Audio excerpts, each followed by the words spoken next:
بخت نصر نے 586 قبل مسیح میں یروشلم پر حملہ کر کے یہودیوں کا فرسٹ ٹیمپل یعنی ہیکل سلیمانی گرا دیا اور یہودیوں کو گرفتار کر کے ایران لے گیا۔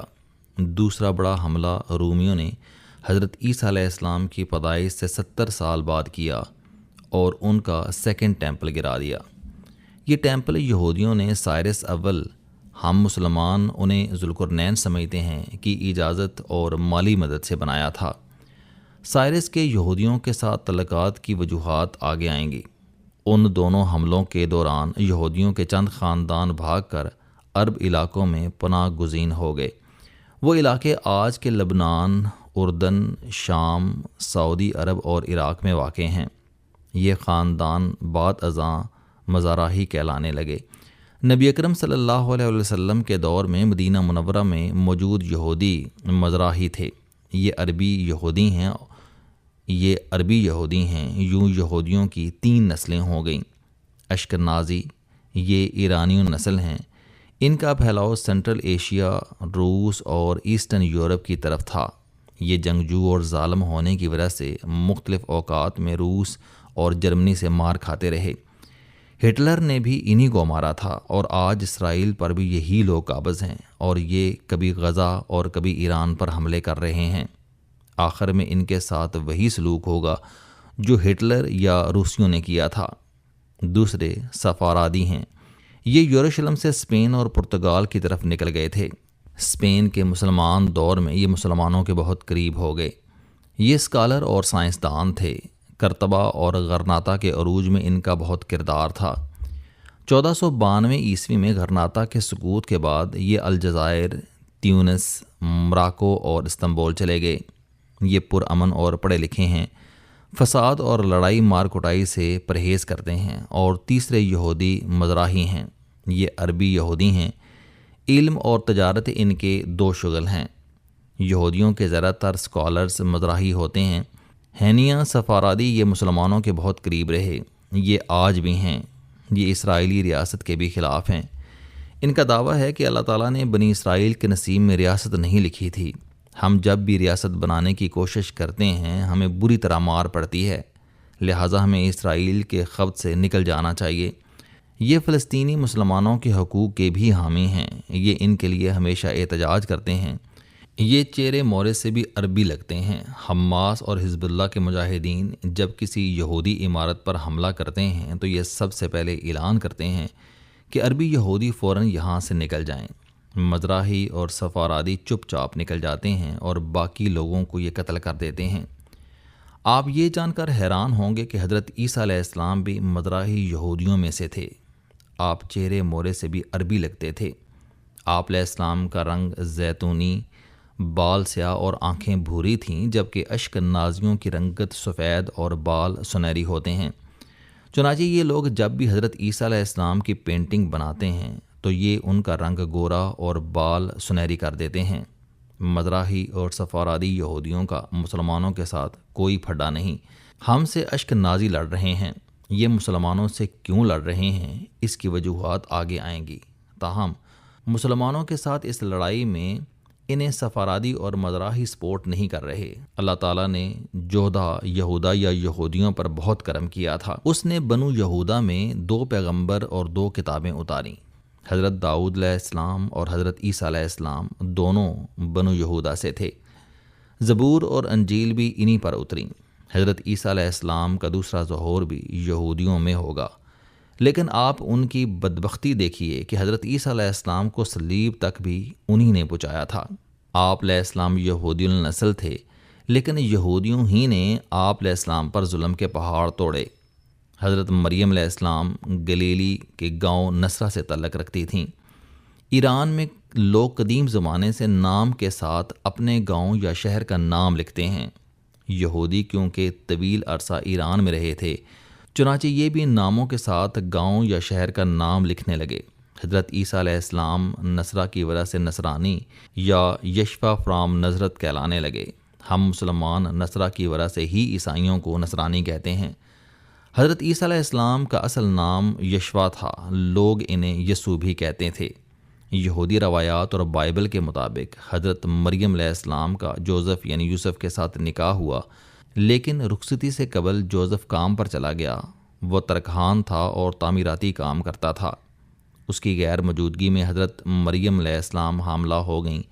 گاؤں کے لوگوں کو علم ہوا تو انہوں نے ان پر حملہ کر دیا۔ زنا کے جرم میں سنگساری بنی اسرائیل یعنی یہودیوں کی سزا تھی۔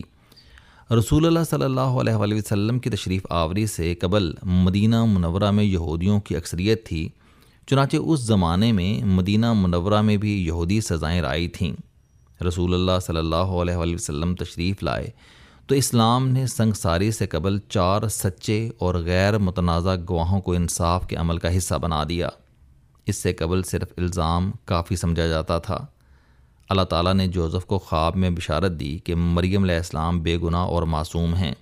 یہ بچہ باپ کے بغیر پیدا ہو رہا ہے اور یہ بڑا ہو کر یہودیوں کا مسیحا ہوگا، لہٰذا تم مریم اور بچے کو بچاؤ۔ جوزف حضرت مریم علیہ السلام کے گھر پہنچا اور انہیں بچا کر یروشلم لے آیا۔ یروشلم کے مضافات میں بیت اللحم تھا۔ یہ حضرت مریم علیہ السلام کے ساتھ وہاں رہنے لگا۔ حضرت عیسیٰ علیہ السلام وہاں پیدا ہوئے۔ اسلامی روایات اس سے ذرا سی مختلف ہیں۔ ان کے مطابق حضرت مریم علیہ السلام نصرہ سے اپنے خالو حضرت زکریہ علیہ السلام کے پاس بیت اللحم آ گئیں۔ حضرت زکریہ علیہ السلام کی عمر اس وقت 90، جبکہ حضرت مریم علیہ السلام کی خالہ الزبتھ 80 برس کی تھیں۔ یہ دونوں بے اولاد تھے۔ اللہ تعالیٰ نے حضرت مریم علیہ السلام کی دعا سے انہیں اولاد نرینہ عطا کی، جبکہ سورہ آل عمران کے مطابق حضرت زکریہ علیہ السلام نے خود بھی پاکیزہ اولاد کے لیے دعا کی تھی۔ بچے کا نام یحییٰ رکھا گیا۔ حضرت یحییٰ علیہ السلام رشتے میں حضرت عیسیٰ علیہ السلام کے ماموں اور ہم عمر تھے، اور اللہ تعالیٰ نے انہیں بھی نبوت عطا کی۔ عیسائی حضرت یحییٰ علیہ السلام کو جان دا بیپٹسٹ کہتے ہیں۔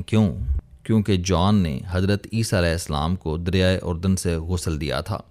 بہرحال قصہ مختصر، حضرت عیسیٰ علیہ السلام کی پیدائش بیت اللحم میں جوزف کی موجودگی میں ہوئی، تاہم قرآن مجید اور اسلامی روایات میں جوزف کا کوئی ذکر نہیں۔ قصہ مزید مختصر، اس زمانے میں یروشلم پر ہیروڈ بادشاہ کی حکومت تھی۔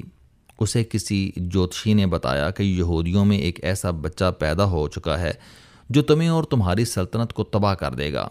یہ سن کر ہیروڈ نے یہودیوں کے 2 سال سے کم عمر بچوں کے قتل کا حکم جاری کر دیا۔ جوزف کو علم ہوا تو وہ حضرت مریم علیہ السلام اور حضرت عیسیٰ علیہ السلام کو لے کر فوراً مصر چلا گیا۔ یہ لوگ 4 سال مصر میں رہے اور ہیروڈ کی وفات کے بعد نصرہ واپس آئے۔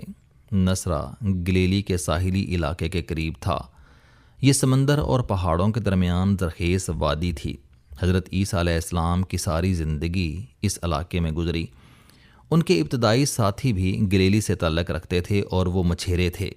سینٹ پیٹر، جو عیسائی تاریخ میں اتنے ہی اہم ہیں جتنے اسلامی تاریخ میں حضرت ابوبکر صدیق رضی اللہ تعالیٰ عنہ ہو، وہ بھی مچھیرے تھے، اور ان کی ملاقات بھی حضرت عیسیٰ علیہ السلام سے گلیلی میں ہوئی تھی۔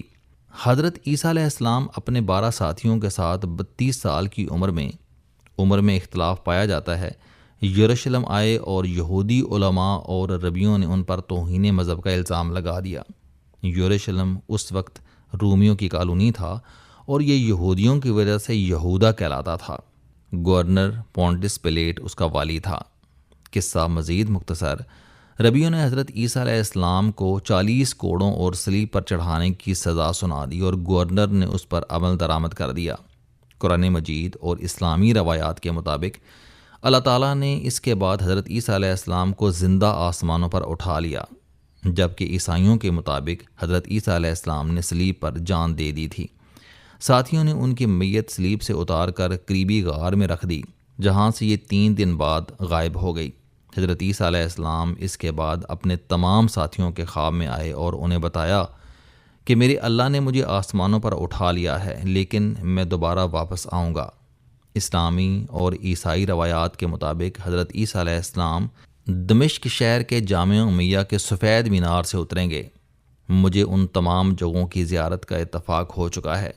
اسلامی روایات کے مطابق آپ علیہ السلام اس وقت دوبارہ تشریف لائیں گے جب فلسطین اور شام کا علاقہ دجال کے قبضے میں ہوگا اور امام مہدی کا ظہور ہو چکا ہوگا۔ ہم اگر اب حضرت عیسیٰ علیہ السلام تک یہودیوں کی ہسٹری کا تجزیہ کریں تو ہم 3 نتائج پر پہنچیں گے۔ اول، یہودی پورا بنی اسرائیل نہیں ہیں، یہ بنی اسرائیل کے 12 قبیلوں میں سے صرف ایک قبیلہ ہے، اور 2700 سال سے انہوں نے باقی 10 قبائل کو اقتدار اور زمین سے محروم رکھا ہے۔ یوں ان کی پہلی لڑائی بنی اسرائیل کے 10 قبائل سے ہے، اور یہ قبائل 3500 سال سے اپنے حق کی جدوجہد کر رہے ہیں۔ دوسرا، اللہ تعالیٰ نے آج کے اسرائیل کو پورے بنی اسرائیل یعنی 12 قبائل کے لیے پرومسڈ لینڈ قرار دیا تھا۔ یہ صرف بنو یہودا کا حق نہیں، چنانچہ یہ صرف فلسطینی مسلمانوں کے ساتھ ظلم نہیں کر رہے، یہ بنی اسرائیل کے باقی قبائل سے بھی حق تلفی کے سزاوار ہیں۔ تیسرا، یہودیوں میں مزاراہی اور سفارادی گروہ بھی موجود ہیں، یہ بھی اس غلبے اور جنگ کے خلاف ہیں۔ یہ اسے اشک نازیوں کی بدماشی سمجھتے ہیں۔ چنانچہ یہ سارا فساد یہودیوں کے ایک گروہ کا مچایا ہوا ہے، اور اس کا مذہب کے ساتھ کوئی تعلق نہیں۔ چوتھا، اگر کوئی مذہبی لڑائی تھی تو وہ عیسائیوں اور یہودیوں کے درمیان تھی۔ یہودیوں نے نہ صرف عیسائیوں کے پیغمبر حضرت عیسیٰ علیہ السلام کو صلیب پر چڑھا دیا تھا، بلکہ انجیل کو بھی جلا دیا تھا۔ یہودیوں نے بعد ازاں عیسائیوں پر اس قدر تشدد کیا تھا کہ یہ بیچارے سینٹرل ایشیا، روس، یونان اور دوسری طرف روم اور پیرس میں پناہ لینے پر مجبور ہو گئے۔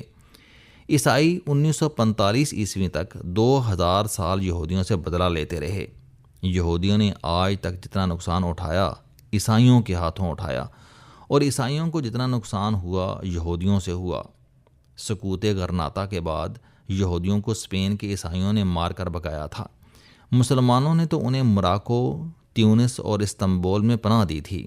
یہودی زار روس کے زمانے میں روسی عیسائی بادشاہوں کے ہاتھوں مار کھاتے رہے، اور ہٹلر اور اس کی فوج بھی عیسائی تھی۔ چنانچہ بنی اسرائیل کے 10 قبائل کے بعد اگر کسی کا یہودیوں کے ساتھ تنازع یا پھڈا تھا تو وہ عیسائی ہیں، مسلمان نہیں۔